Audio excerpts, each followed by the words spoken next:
isa po din po yung family ko sa Ormoc na naging victim po ng Yolanda Typhoon. And ang hirap po doon kasi walang tubig, especially kahit meron silang maraming pera, hindi nila nagagamit.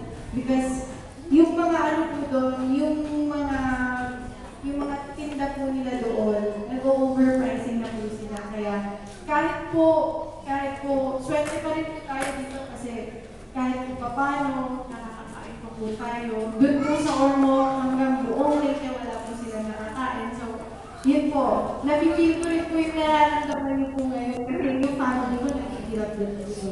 So actually, si Bawa man po Bisaya, murag mag-isip pa siya communicate yung nanay.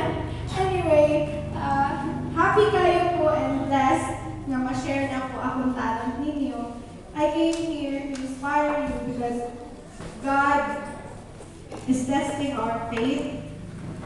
Si God, itagaan tao, Yolanda Typhoon. Mabito ninyo bito to ang kung nakabalik mo ningon ang mga tao na the strongest typhoon happened here sa Philippines because God knows ang people there sa Philippines is the strongest one.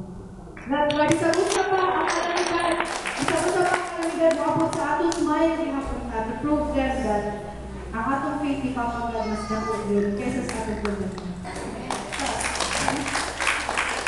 I hope ganyan song maka-inspire ninyo to build a new home, and build a new life.